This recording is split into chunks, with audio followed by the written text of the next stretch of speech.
hommes n'ont pas le droit de se prononcer contre l'avortement, cela ne les regarde pas.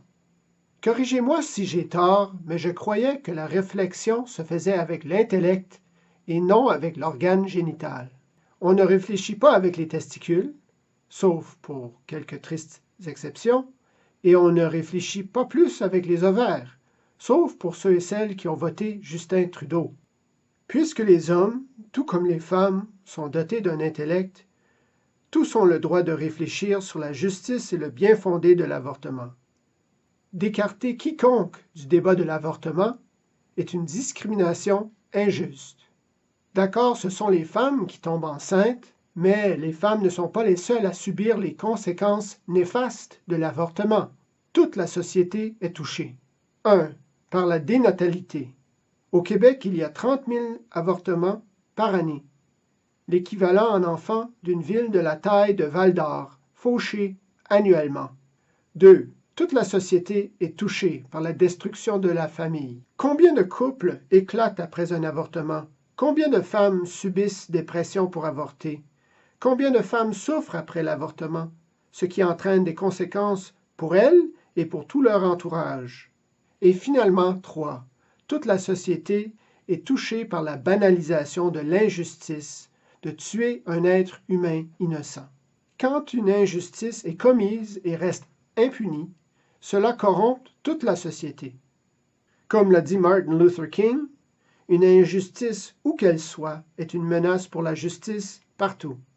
Vous direz peut-être au sujet de cette dernière conséquence qu'un embryon n'est pas un être humain, ce qui nous amène à notre pire argument numéro 2.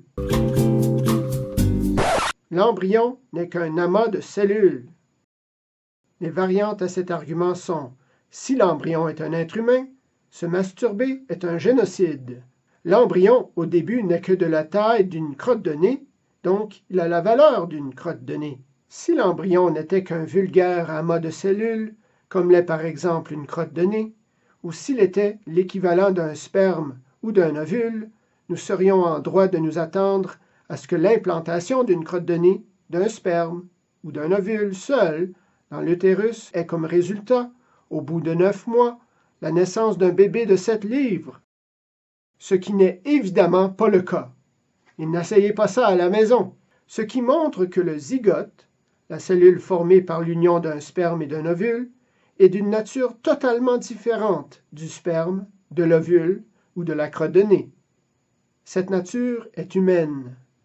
Le même être humain, se nourrissant d'eau et de nutriments, de sa conception à sa mort, passe à travers différentes étapes. Même si à chacune de ces étapes, on le nomme différemment, zygote, embryon, fœtus, bébé, enfant, adolescent, adulte, vieillard, c'est le même être humain dont on parle. D'autres diraient que l'embryon n'est pas humain, car il ne semble pas avoir d'intelligence.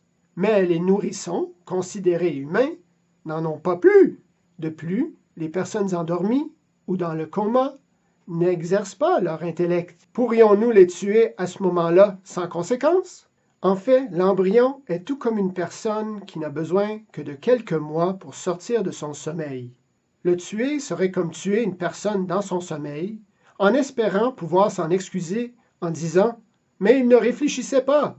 L'enfant à naître dès la conception est donc un humain à part entière, même s'il sommeille et se trouve en lien de dépendance avec sa mère. Ce qui nous amène à notre prochain pire argument.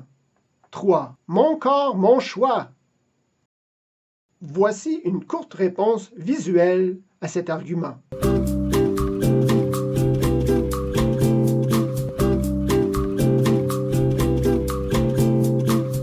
Rappelez-vous que ni le zygote, ni l'embryon, ni le fœtus ne sont de vulgaires amas de cellules, mais des êtres humains à part entière. Donc, le slogan « Mon corps, mon choix » semble dire que si un être humain est vulnérable et dépendant, on a le droit de le tuer. Mais dans ce cas, est-ce acceptable de mettre fin à la vie d'un nourrisson qui dépend de moi pour vivre? Ou bien, est-ce acceptable de mettre à mort des réfugiés qui dépendent de nous pour être nourris et logés? L'enfant à naître, un humain à part entière, est comme un réfugié dans le sein de sa mère. Sa mère lui doit l'hospitalité et non la mort par avortement.